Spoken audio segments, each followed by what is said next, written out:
Dan Haylett, good morning. Good morning, how are you? I'm all right, thank you. Yes, very, very well, very well. Look, thank you very much for taking your time to come on and speak to us today. What you've got to say is hugely valuable, and I wanted everyone to hear it. No, you're more than welcome, can't wait, cannot wait. Good.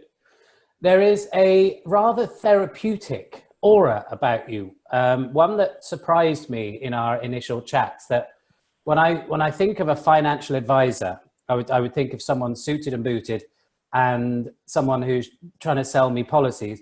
Couldn't be more wrong when I spoke to you the first time, which is why we find ourselves here. You seem to make me think a lot easier about financial anxieties, like you had a little superpower in your back pocket that that others don't have. Just explain your background and what your mission is. Yeah, I think, I mean, that superpower comes from personal lived experiences. I think, I've never been a typical person in whatever I've done. I've always kind of tried to find something different. But my career, when I suddenly realised that I wasn't as good as cricket as I thought I was, and decided to need to get a proper job, my career started off in the investment management world and worked up through there and was in a bit of a cutthroat sales environment. I saw the good and the bad and the ugly of kind of investments and fund management and stock markets. And it really kind of shaped who I am today. And I went through a big period of mental health issues. We use the word mental. We need to replace that word. I think we've spoken about that. But I went through some mental health issues on a flight back from Orlando. Wonderful holiday or tiring holiday with the kids, and massive panic attack on the flight out of nowhere. And it kind of changed my life over the next 12 months. And it was financial worries and money issues were a really decent part of that when I started exploring it. So, hey Dan, yeah. talk us through that. I've got to talk us through that physical emotion that you went through when you had that panic attack. Others will resonate with the insecurity that comes with financial worry. How did it personify itself with you? Yeah, so I was in a fortunate position of earning good money, an unfortunate position of not having any purpose with that. So I had a real conflict in my head that money was good, but I didn't like what I was doing. It carried no purpose. In fact, it kind of carried negative purpose for me, if that can make sense. I didn't really value what I did. I didn't like my job. I didn't like it with long hours, lots of traveling, time away from the children. And I wasn't really taking advantage of the basics and the simple things.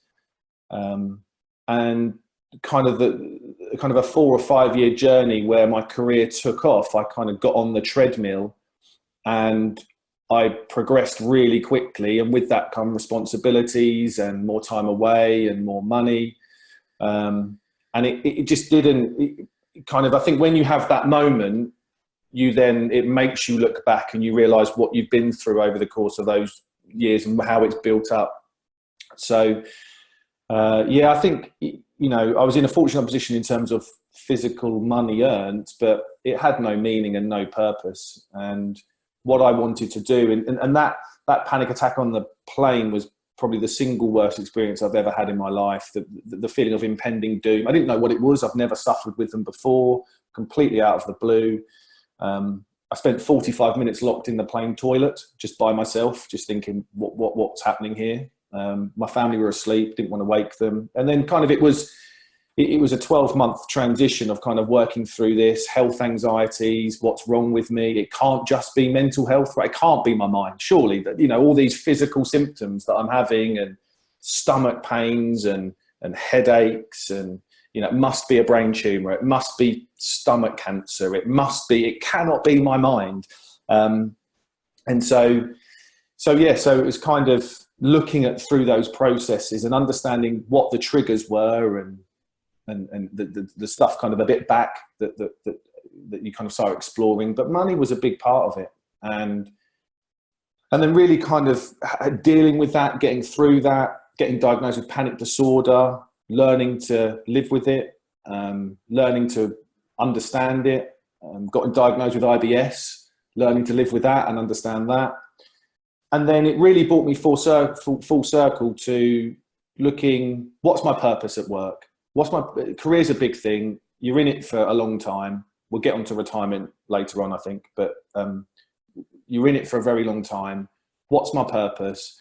It made such an impact on me that I wanted to be in a position to use my experiences to help other people. And I'd already been dealing in the financial advisor space anyway. That was part of the role I had in investment management. I knew many financial advisors. Again, I saw the good, the bad, and the ugly. And it helped me shape what I think is the true service, what people really need to help remove financial anxieties. And I suppose what coming from experience, what those manifestations meant for me and how to deal with them. And I've found my true purpose now. I absolutely love what I do, and it changes people's lives, and I love it.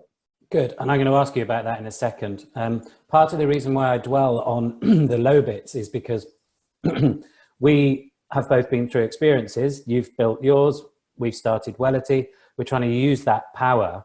You know, once you've been to the bottom of the ocean and seen what's down there, it's only then you can tell others and educate, really, isn't it? Now, there are bits that resonate with me there. You held, your family weren't aware of it. It was kind of, you weren't aware of it because the panic attack came and hit you from the side. So if anyone thinks they're immune to mental health, you know, we wouldn't wish it on anyone, but everyone is susceptible. And the bit that I saw most is the danger of having it build up. So it must have been building up and building up like a little ticking time bomb. And we cover that time bomb with the fact that we're so driven and we're doing it because we've been hardwired to go for money. So I'm doing that. I'm providing for the family. So that's tick. I must be doing it right. Can't be anything else. That's what worries me. Yeah. And it shaped my ethos around what wealth means. And for me, wealth is not about money. And I've kind of learnt this, not the hard way, there's people, but I've learnt this through the last 4 or 5 years, that wealth is absolutely not about money. It's part of it, but it's not about it. And I think for me that we have to understand there are 4 types of wealth out there, and it's health, time, status, and then money. And if we have all 4 of those working in the right way and in the right order, then we can be wealthy. The trouble is that, and so what I've learned, and this comes back to our overall health, and when I say health, I think physical and mental health have to be together as one in this. This is not one or the other. This is not putting one, going to the gym every day and not kind of meditating, or if that's your thing, or going to the gym every day and just busting yourself to the, beasting yourself up and not worrying about what's happening mentally or anything. This is both working together. Health is the foundation of a wealthy life. And like you said, Simon, until you've been to a place where you understand, I mean, I'll be honest with you, there was days that I would go to sleep not thinking I was waking up. Panicked. I thought I was ill. I would go to sleep thinking that I wouldn't wake up.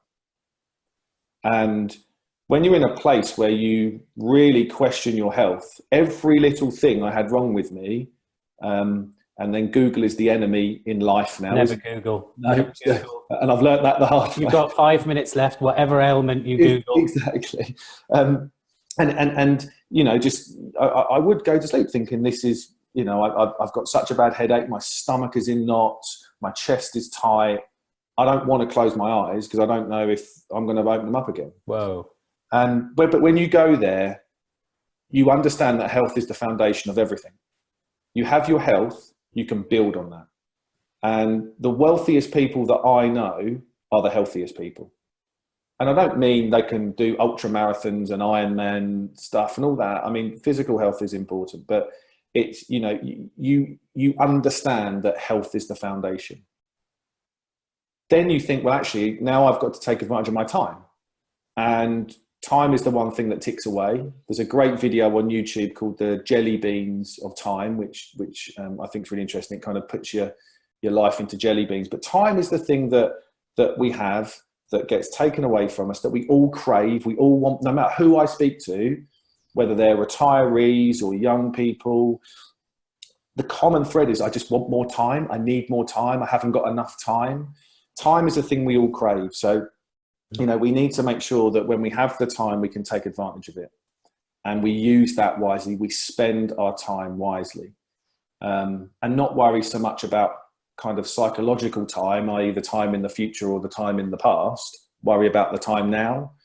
Worry about the clock time. We spend that time really wisely. And once we've done that, then you can build your status. You know, this isn't BMWs or big houses. This is your tribe, your social network, your status, that all kind of makes us feel happy, something we might be missing right now with kind of lockdown. And then money comes on top. So if you think of it like a pyramid, for instance, health is the foundation, time, status, and then money's at the top. And then once you've got your money, or any money that you have, you can then take advantage of all of that. And that to me is true wealth. And that's that. I talk to a lot of people. You know, I kind of bore family and friends and that to tears with it, I think. But that is my passion. That is really where I think that it lies. The biggest thing, just to finish on that, is that hopefully this resonates with everybody, that, and this is where I fell, and I think we all will fall foul of this, is the wealth trap. So it's where you value money and status over time and health. And that's the dangerous bit. Like you just said at the beginning, it's kind of when you're on the treadmill of life, you're constantly searching because you constantly feel like you have to earn more money, you have to get money, you have to support, you want to build a friend, you want your BMWs, you want your house, you want that's your ego taking over, the fear of missing out, all of that stuff that we know. Those two things, putting those two things above time and health, will be a trap that people just sometimes can't get out of. And really, really good financial life planning can allow you to understand some of the things that helps you put those things in order. And that's what I found. And ladies and gentlemen, that's why we love Dan, because unless I'm mistaken, you haven't tried to sell me anything yet. Product, overdraft, we haven't talked interest rates. I don't want to leave. You've created an environment where I can open up now. And I know when I was going down, the anxiety. So depression's worrying about the past, isn't it? Anxiety is worrying about the future. And I was speeding up. I was 44 and 43 then. And then I was, in my head, I was 65 and no money and on the street. My panic, and then I resonate with what you said about panic, was just fast forwarding life. And I just couldn't believe how quickly it was going forward. Now, what you're doing is taking that, yes, you've come to me to talk about finances, but we're just going to park that there. And even just parking that there for a second takes it away from me while we talk about something else. Because actually, I thought this was a problem. No, leave it there. No, but no, leave it there. This is what the greater plan looks like. And this is what part that, oh, right, okay. All right. And I tell you what, so that's why I find this so interesting. And social media, comparing yourself against other people with the BMWs that you spoke about and the coat and the watches. I mean, come off it. I mean, like literally do you any good when you're worried about your finances? No, I think for me, I think if you're entirely comfortable in your situation, those things get less and less meaningful. So, you know, I've been through this, but where you kind of, you know, everybody's smiling on Facebook, aren't they? Every photo is someone having a great time. And you know that 5 minutes before and the 5 minutes after of that family smiling in that photo was probably utter hell, because that's the same as what we do. And for me, I think there's a couple of things that I think can really start to remove those anxieties. Because when we're anxious, when we live in the past or the future, those things have massive influences on our mental well-being, because we're always, as you said, striving to kind of get there, or always looking back and regretting. And what I've found with clients that I've worked with that financial life planning allows you to plan for the future, to live for the now. So you can remove those, and it's that question you kind of, when you're, the trouble is, Simon, I don't think anybody, lots of people don't know how much is enough. No. And I talk to business owners a lot about 2 million, 2 to 10 million. Exactly. Yeah. Because then you can get people do these ridiculous calculations. So so I haven't earned anything yet, of note in my life financially, but I need 2 to 10 million. And I've got the last roll of the dice. I've got 10, 15 years left. Yeah. I'm going to have to gamble. Yeah. And what does that do for you? Exactly. Yeah. But I think because people haven't assessed what's important, they don't know why money's important to them. I think there's a value ladder exercise that I will do with people where you kind of say, why is money important to you? And then the next answer might be because I can buy lots of nice things. And then you go, well, why is buying lots of nice things important to you? And then you go answer. And about rung 6 or 7 on the ladder, you'll actually probably get why money's important to them. And it might be security or freedom or my dad passed away when he's 60 and I don't want to be that person, and I want to live I want to have an ability to enjoyment. So there's a whole host of past stuff that influences where we are with money. But quite simply, people do not know how much they need. And when you know how much you need, and the technology has been wonderful to be able to put together software and packages that allow us to prudently, robustly assume some things and allow people to have a plan in the future is always wrong, but you can have an idea about what this might look like. Business owners are a prime example, and I'll share one very quick story with you, if I may. I worked with a business owner couple last year, still working with them, but kind of went into great depth about their planning, and they'd been very lucky and right place, right time, took a business from nothing to 3 million turnover within 3 years, and stressed with it, 2 young children. And he had this thing in his head that he wanted to sell his business for 3 to 4 million pounds. And he was going to work for the next 6 or 7 years to get there because his dad had passed away early and he wanted to provide for his family, but had nothing else in place, just literally everything in the business. And without going into too much detail, it got to a point where we said, well, why do you want that?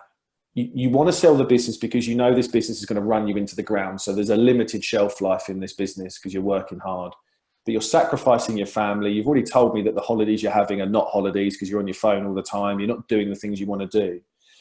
They simply didn't know their number. They didn't know what they needed. And through loads of robust work with them, understanding their values, putting in some really, really simple, investing money is really simple, by the way. We'll get onto that if you want. It's really simple. You don't have to buy gold and futures and contracts and blah, blah, blah, blah product. It's easy. It's crypto, isn't it now? Yeah. Because then I can be worth 50 million next Tuesday, apparently. And you could be worth £1 the Tuesday after.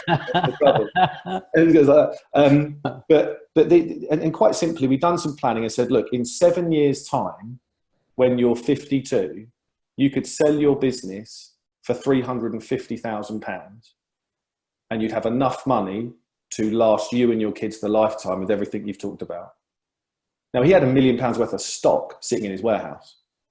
So all of a sudden, I could see physically, she started crying. I could see physically the weight of burden and those anxieties come up just by knowing their number. Now I said, look, the number isn't 450 or 350. The number isn't 3 million. It's somewhere in between. But now you know there's a difference between the number that you want and the number that you need. You don't have to plow yourself into the ground to get this number. And look, they've been on a couple of holidays, not recently, a couple of holidays since. He didn't take his phone with him. They're more relaxed. They stick to the plan. If he gets anxious, I speak to him. It's just phenomenal stuff. They know what they're working towards, and it can remove that little gremlin that starts talking all the time. Someone said something to me, when I was in my time, that action conquers fear, that actually doing something about it conquers fear. But the problem is when you're tired and grumpy and anxious and down is that you can't be bothered to do the action because A, you don't think yourself worthy of being capable of doing anything. You haven't got the strength. What will it achieve anyway? I'm probably, it's inevitable what's going to happen to me. You need someone at that point to step in, don't you, and do a little bit of action and just nurture you out of that state. I think we are, and it's been proven, behaviorally, we are incapable of making the best decisions for ourselves. Because we are always tired or angry or grumpy. Effectively, things get to us. We are human beings. We are designed to run away from trouble. All that famous stuff about, we've evolved from the people that used to see the bushes rustling and leg it because we didn't know what was behind there. And our minds are channeled for that. And unfortunately, it's a bit like, the builder's house. I've never been to a builder's house that isn't finished. Plumber's bathroom. Plumber's bathroom. You can name what you want. But, dealing with our own finances and our own it is such a tough job because there's so many moving bits, and not just finances in anything. I mean, I think, having someone that you trust that can give you a hug when you need it and can absolutely challenge you when you need it as well, keep you on track, is so important. It's so important to sportsmen, to police officers, to health workers, to kind of any, it's so important to have the mentor that you need. Business owners and business coaches and life coaches, having someone to keep you on track, because we do make stupid decisions. We absolutely make stupid decisions. Well, we're tied by our emotions, which by very definition go up and down. And the problem is that, like what we're trying to do, you and I and everyone else that we're speaking to, is normalize the conversation around well-being. We are all normal. If you're a human and you're alive and you've got emotion, emotion goes up and down. We're all human. We're all normal. 100%. I've had that conversation. Look, we deal with clients that have got lots of money in pension funds. Not loads, but enough money to see them. And markets go like this because of what's happened. We all panic. I've read numerous books on behavior economics and investment strategies, and I looked at my pension fund a lot because I was like, but we all panic in those scenarios. We're all human. Doesn't matter how educated, how whatever we are, we all have fears, and you need someone to stop you blowing up your own plan. We are our own worst enemy. When you think about fitness, why do personal trainers exist?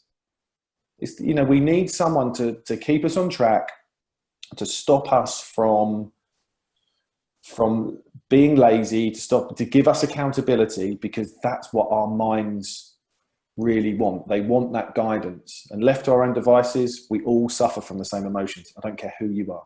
Exactly. And, there were times where a lot of people agree with this. It's almost like paralysis by analysis, that you look into something so much and then you don't have the actual will to do anything about it. So in my point, it was panic was setting in, and it was a case of, well, I'm not sure about any pensions or anything else. So it's got to be a business. So I've got to do something, all this I should do, and all this panic. Well, when have you ever made clear decision through panicking? But that's the nature of, I suppose, the age demographic, and you tell me if I'm wrong, of who you deal with when you're starting to think about your finances coming out.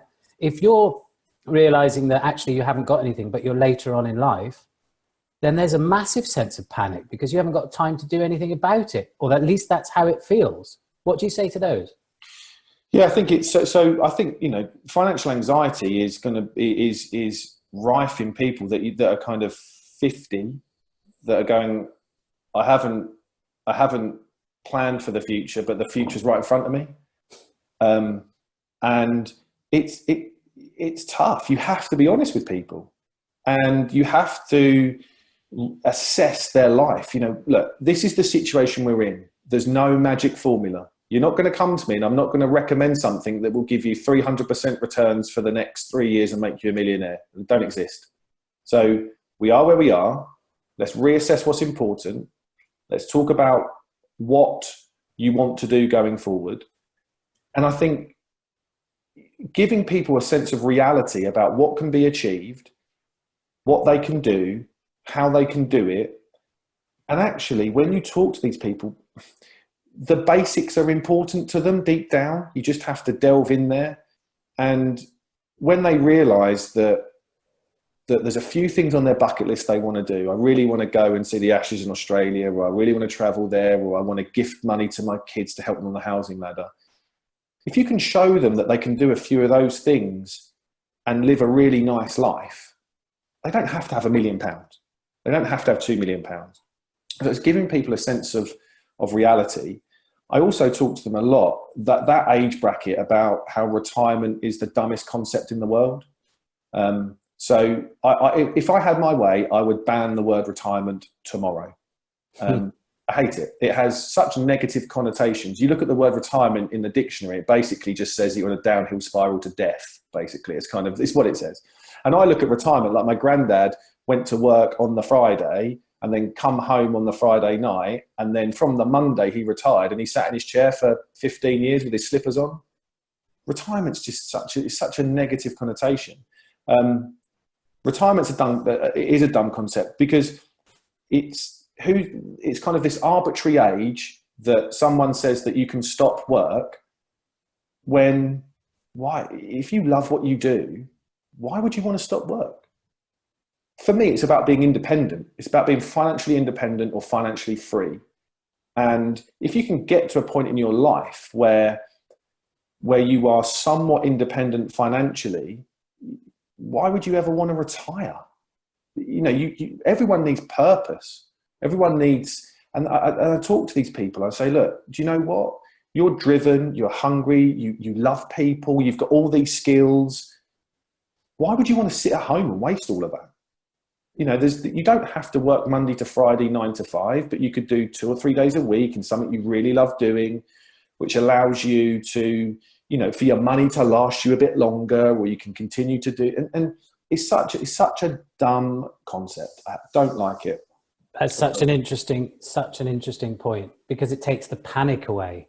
Yeah. What happens if you don't do it at 60? We'll do it at 63, 65, I don't know, 70. Just calm down about the whole thing. Yeah, no, exactly. When people think, I've got to, you know, I'd like to retire at 50, because I'm envious of that person who's bought and sold a business for 28 million and they're retired at 50 and they're traveling around.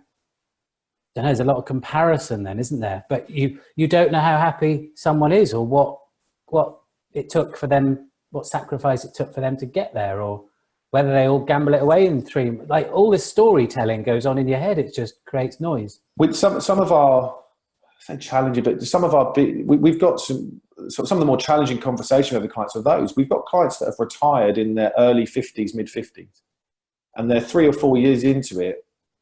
And I can tell that they're not exactly enjoying this. And you talk about purpose, and you talk about, you know, that it's not quite what they expected. And you can see that it has an emotional drain on them, because I think you, again, not only do you now worry about your money lasting you, but you are now comparing yourself to a load of other people that are doing all these amazing things. And I started working with a chief inspector last year. He'd done his 30-year service, 52, wonderful pension. Financially, they are absolutely fine. Lovely, lovely bloke, got some amazing skills that, I mean, we haven't really been talking about money. We've been talking about using his skills for purpose, volunteering. Doesn't need to earn it. In fact, he shouldn't earn anything, because he ends up paying a load of tax. So volunteering, finding a purpose for life, understanding that your finances now allow you to go and be financially free and continue to work. Work doesn't mean earning. In a group of people in their 20s, absolutely. But when you're up here and you're in your 50s, early 60s, if it means that you can still retain a purpose, use your skills, that you see these people that do that are so much more, their mental well-being is so much freer, and they have so much more ability to think clearer. than always worrying about what if and how this. And that's what great planning does. You look at those what if scenarios. What if I pass away early? Is my family okay? What if I don't earn? What if my pension income goes down? What if this? What if that? And with that what if scenario planning, you can actually model in a lot of these anxieties. And you can say to people, well, look, if that happens, this will happen kind of with your money, and you're going to feel like this. You're going to feel bad. You know, your emotions will run high, but I'm here to talk about it because we've modeled it. We know you're okay. We know the measures that we do, the lifeboat drill, for instance. We know where we need to jump on the lifeboat. We know what we need to do, and we've put measures in place to enable you to continue to be independent. And that isn't about having millions of pounds at all. Can I ask you a question? Okay, so if you're very high up in the army or some other, you've got a great pension, you sold a business and you're financially secure, yeah, great. I understand that there's not that as much, or maybe, don't know, depends on the individual, but financial anxiety. The problem, how much is the least you can retire on? I.e., someone's got a job, they've not been paying into a pension, they are absolutely at the end of their tether because they're living life with regret and shame and everything else, all these other pressures we put ourselves under. What would you say to those at that end? Right, a couple of answers very quick. There's a really great book, and I cannot remember the name of it, that basically says retire at 35 or retire at 40. And it takes it to the absolute extreme, but basically a couple of £100,000 are moving to outer Cambodia. It depends what you want to do. Everyone is so individual.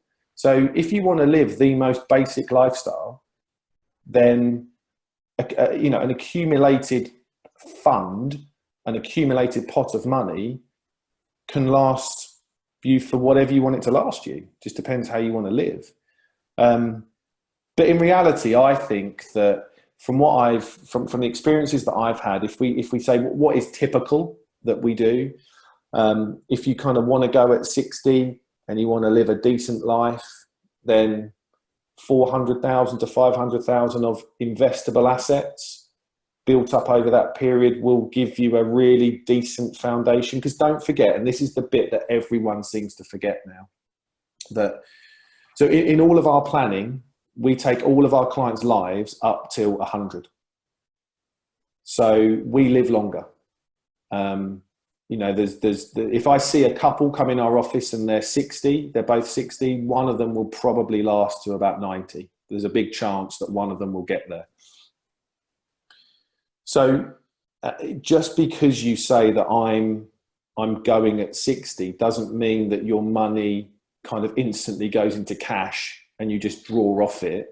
You have got a journey still ahead of you to get your money outpacing inflation, all these boring number stuff, but outpacing inflation, keeping your purchasing power.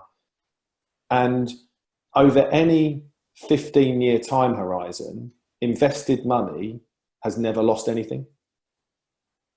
So we've still got, and people think it's really short term. I go at 60, but actually you've probably got still 25 to 30 years of a journey with your investments.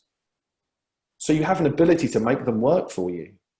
So it's not as much as what people think. I can almost hear people panicking who are, maybe they've built everything up because, I've had businesses in the past and you thought, I don't need a pension because I'll sell this and happy days.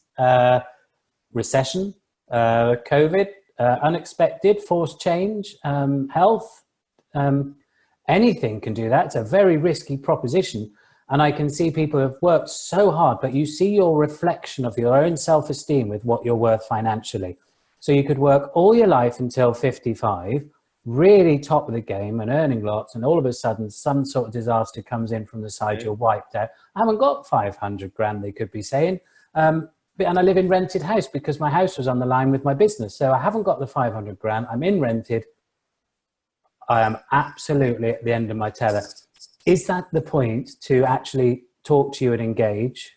What would be your advice there? I think talk to us and engage as soon as you possibly can is the advice. Because if there's one tip I can give anyone that owns a business, is to not have your business as your pension fund. It is the most dangerous thing that you can possibly do. Your business should be the cherry on the cake that gives you the ability to maybe have that more dream lifestyle. I don't know, but it will give you some cherry on the cake, give you some icing on the cake. It is the most dangerous thing to rely on something that A, you don't know what the value will be, B, will only be bought by someone if they've got the money to buy it. So if we're not in what we're in now, your sector that you're in might go through some troubles. And actually, I've seen a lot of businesses where they don't have a business at all. You know, it's kind of, it's one man is the focal point or woman is the focal point of that business. And they expect to sell that and retire. And I've seen deals happen where someone goes, I'll buy it, but you need to stay on for 5 years because you are the business. That's not, if you can't walk away from your business and go on a cruise for 6 months and that business still function and be profitable when you get back after 6 months, you have not got a business fit for sale. And if you can start doing something, and the story I went back to about the business owner couple were typical in that, you know, I think you can get someone in their early 40s, mid 40s, and you can, if their business is doing okay and they've got some surplus income, you can make their business the cherry on the cake. There are rules around pension contributions from businesses, and you can put loads in if your business puts it in, so you're not restricted by kind of individual pension contribution rules. So if you run your business, you have an unbelievable opportunity to plan for the future, because there are rules as business owners which allow you to do much more than an employee will be able to do to kind of put money away for their future. So look, I think getting early, getting in and understanding that you can structure your business in a way that allows it to be sold. But also, I mean, I've said to people that I've done, I said, the ideal position is that you have a business that you love doing, and you get to a point when you want to sell it and you could walk away for nothing. If you can have that position, then you are financially free. It's a tough position to be in. It's tough to get there, but there are so many things you can do, these micro actions, you know, the kind of going, oh, just the fact that someone has a regular savings into a pension product every month makes them feel better because they're taking action for their future. And I think diversifying that is so important. Does that make sense? I don't know. Yeah, it does. It makes complete sense. And what you do is you don't talk in jargon, you talk normally. So that's brilliant. Okay, so if you haven't got any money, how can I possibly pay someone to make my finances better? Because surely I'm just having less money. And I say that tongue in cheek, because when it comes to life coaching, you think, well, my life's rubbish. They got nothing to work with and I haven't got any money, so I'm not going to do that.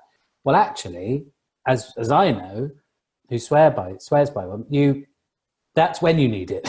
like that really is when you need it, because it gets you to the level, it opens another door into another room. You think, oh crap, maybe I'm not as crap as I thought I was. I'll go in there. And that opens another door, and slowly you start that recovery. So I'm trying to use that same analogy in, okay, well, I'm down on my arse, quite frankly. Don't think I'm worth anything. My business I've lost money in my business because of, let's say, COVID. I'm really worried about my finances. I'm sensitive about money. Well, how can I give you more money to help me get more money? How does that even work? Welcome to a panicked mind. Yeah, no, I think notwithstanding, there are situations where this doesn't work. So, you know, if someone is in trouble like that, then that's a whole new realm of dealing with that. I think quite simple. I think if that, I'll come back to something else in a minute, but micro actions are so important. And there's an ability now for people to getting a place where taking micro actions allows people to move on and start to kind of make better decisions. That doesn't mean that you have to go and pay extortionate fees to a financial advisor to do that. There are some wonderful companies out there now that are coming in from America, some big companies in the UK that are offering kind of financial guidance, that you can kind of go on a website, you can set something up from £10 a month. It's low cost. It's you're just doing something with your finances. Just, if you've got debt, just start paying off debt. Sometimes I think if you're in that situation, a typical financial advisor won't help you. You need coaching and guidance. You need accountability, and you need it in a position that allows you to, you don't need to pay away fees for that. I've had people close to me who are so fearful of it that an envelope comes through the door and they'll just go straight into the bin. It's the micro actions which you're referring to, I think, are going to be so important, because you've got to face that fear at some point. At some point, either it gets worse or you face the fear. And if people aren't willing to face the fear because they're not strong enough on their own, that's when they need help facing the fear, not necessarily putting money aside. Exactly. Away. And I think, one of the things for me is they call it the value function chart, that basically says that when things are going really well, we don't take on any risk. We just kind of let the status quo happen. And I think, as you were kind of referring to, actually, that's the time when you should go and seek people. If you get to a point in your business that things are good and they go, that's when you need help. That's the ideal time to go get it, because you can double down on what you're really good at. You can start putting plans in place. The trouble is, when we go kind of in the downward spiral, we end up taking on risk to try and get out of it. And it is a downward spiral. We see it with, you take more debt to pay off debt.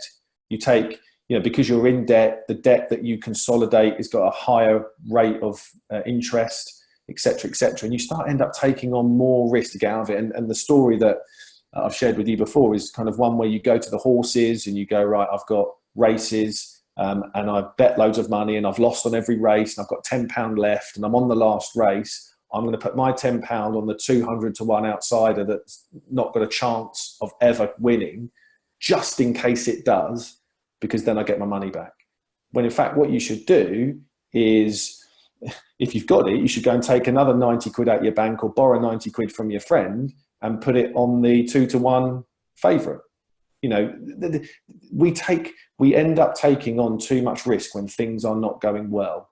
And that's when we start getting into trouble. That's when uneducated decisions. It's uneducated decision. I think financial education and literacy, there are some wonderful people doing great online courses, virtual planning. There are some really good companies that have got, you would log on and you answer a couple of questions and they'd see where you are financially, and you can kind of go, right, I need to take some action here. I can do this myself. It's kind of empowering people to do things themselves. And that isn't, you don't need advice for that. You talk about a one-page plan. Yeah, I think it's really important. We tend to have plans in everything we do. So whether we go to the gym, we've probably got a gym plan. If we're a business owner, we've probably got a business plan. There's various other plans that you have. If you're into your sport, you've probably got kind of a bit of a coaching plan and stuff like that. I love darts. I love my darts. I've got a dartboard downstairs, and that's how I kind of take away some relaxation. I've got a little practice plan that I do when I play. One thing I don't see many people have is a financial plan. And it's the biggest. It can be, apart from if you have something wrong with your health, financial worries, as you found out, and purpose on the air, they can be crippling. And they can lead, people don't still understand. And I only found out recently that stress, anxiety and worry cause physical, actual, real ailments. Oh, I honestly, like with toxins and I never felt so physically bad when I had my problems, and I know when they're coming now. Like I said to you at the start, it was like, this can't be my mind. This is not. I was googling. This is, this can't be.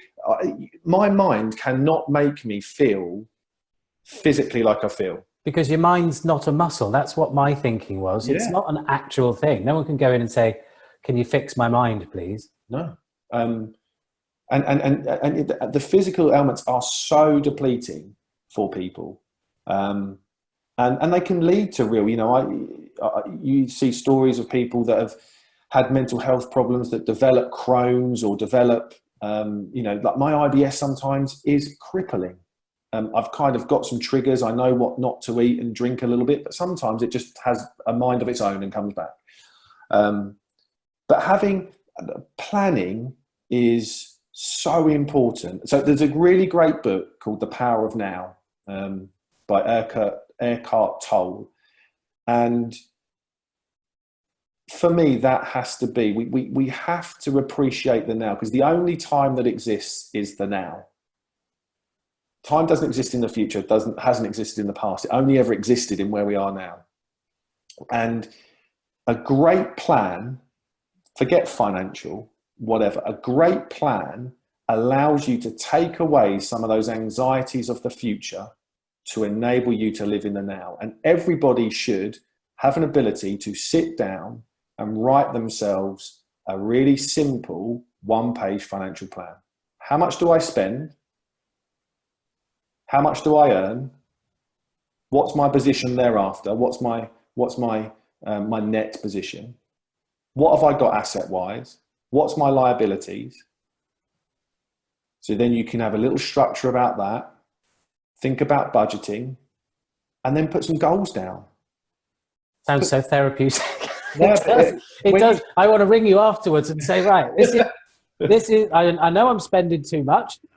I know I'm earning too little. but that's but people, again, writing down stuff is so crucial. And if you write something down, you go. And one of the most challenging exercises that we have for our clients is when we get them to do a detailed expenditure sheet, because we often get it back and you can see there's all round numbers on there. So it's like, well, you've guessed those. And when we kind of talk to, say they're a couple, we talk to the couple, there is arguments about who spends what, and no, you spend more on that and you spend more. Kind of realizing what our expenditures are is a challenge, because I think if we're all honest with each other, we probably do spend more than what we either, maybe not now. I think that this has been a great equalizer for spending. Yeah.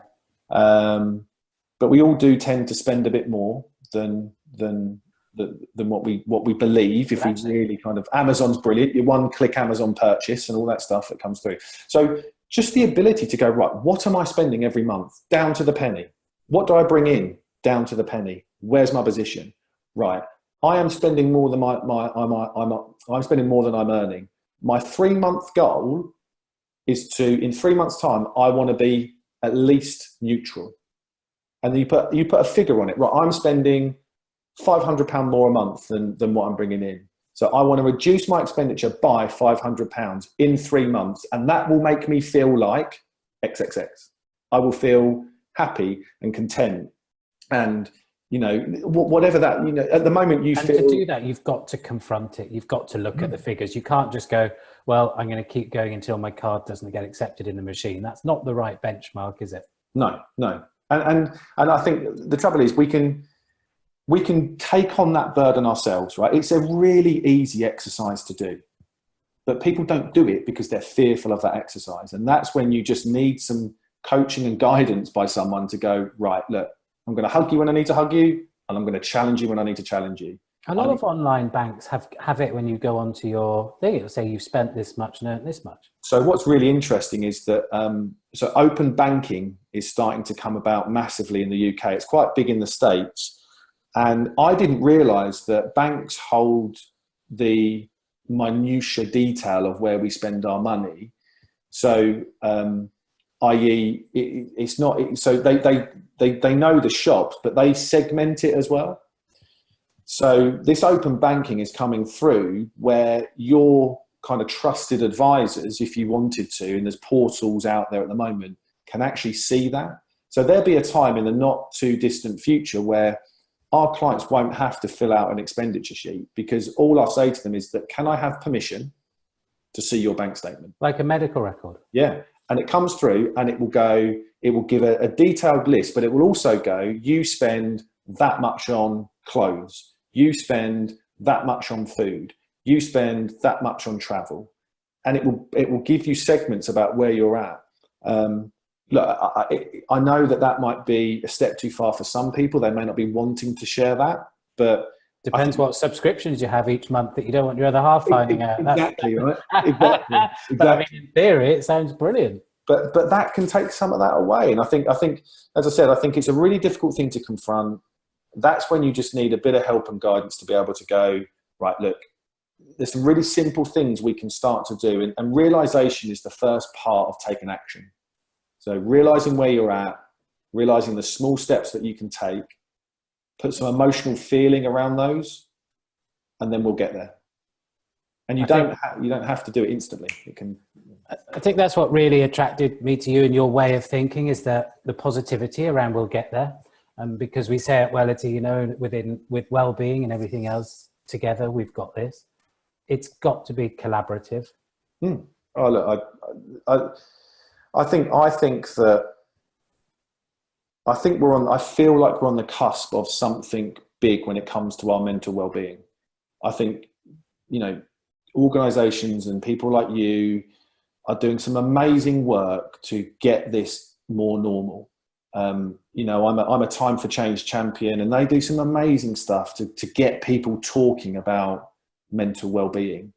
And if there is, there's more than one positive about what's happening at the moment, notwithstanding there are some horrible things happening. But I do think that mental health, can we rename that? Can we try and think of something different? Yeah, resilience levels, or people's resilience levels are going to get challenged, but I think we will be in such a better position to understand and help those people coming out of this, because I think it's going to be more normal for people to just talk to their friend and go, I don't feel very well.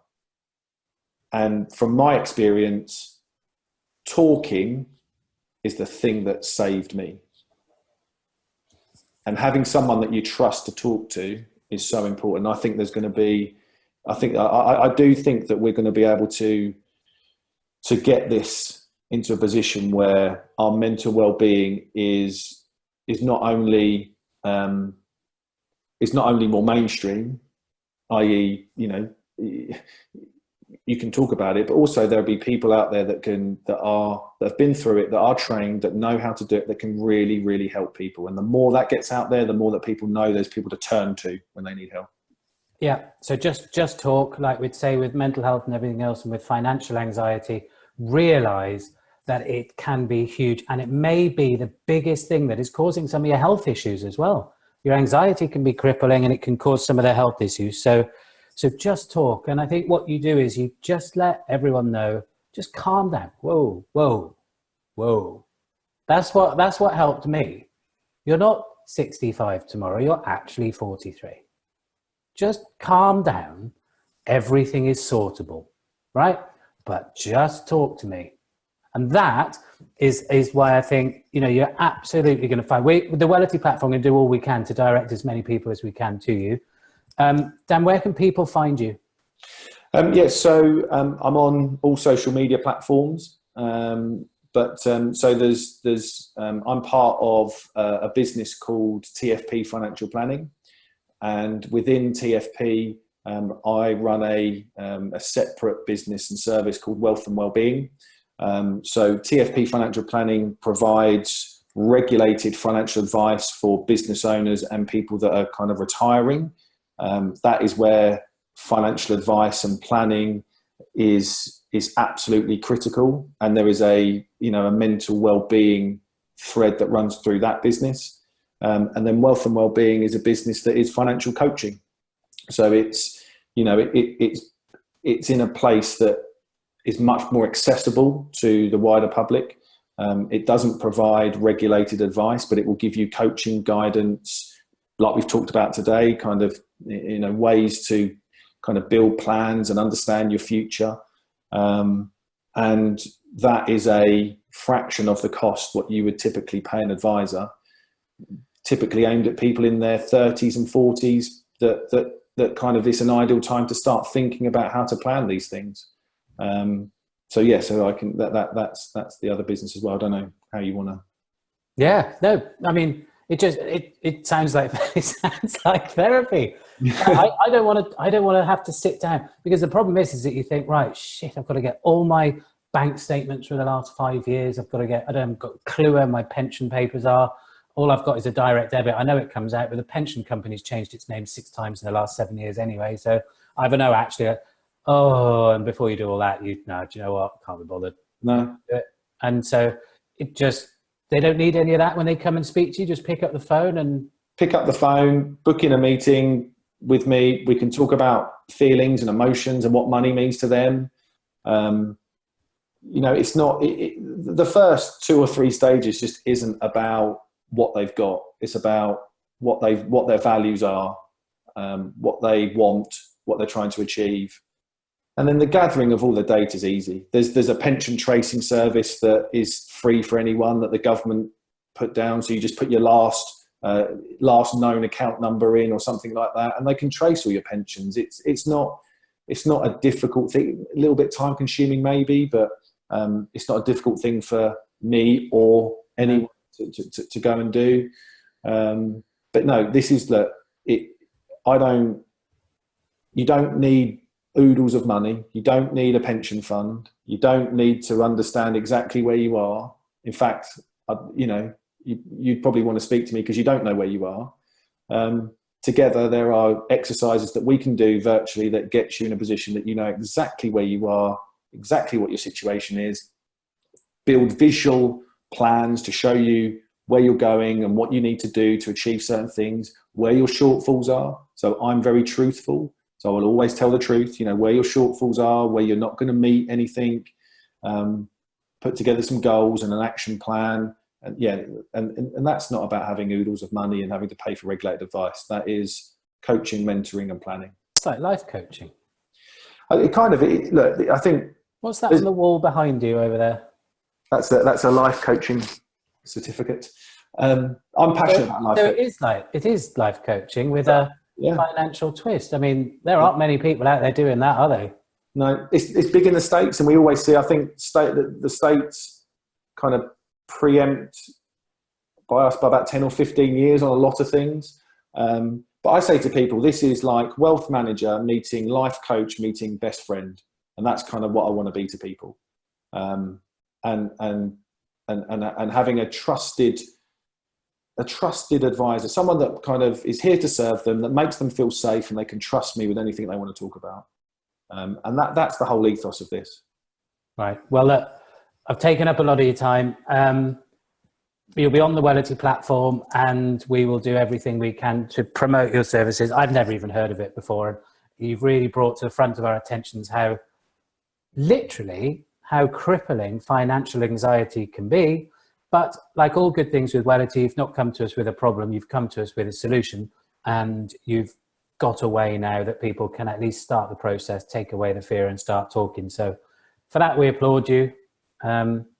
Is there anything else that you would like to add? Any takeaways from your experiences? No, again, I think I can't. I just applaud the work that you do, and I'm looking forward to collaborating and getting the messages out there to a wider. Again, it's hard, right? Because we are hardwired into thinking what financial advice and financial is and all this stuff. We are so hardwired, and sometimes it feels like you're paddling on a kind of an upward stream a little bit. But I just think if anyone's listening to this and they are feeling the kind of anxieties financially with furlough and work and, there's many questions. I'm on 80% of my earnings, and is that good enough? And I don't want to commute. Can I change careers? And all this. Just kind of start to take some action, start to write stuff down. And I'll be more than happy to speak to anyone and have a conversation with anyone about that. But just to start, take those micro actions and understand that it's okay to feel bad about your finances. And there are lots of things that you can do to make you feel good. It's okay not to be okay. And that goes into the finances as well. Of course. Dan, thank you ever so much for your time. I've really enjoyed listening to you. And as I'm listening to you, I'm translating it all into my own life, as I'm sure many will as well. So I really appreciate your time and thank you. It's been wonderful. Thank you.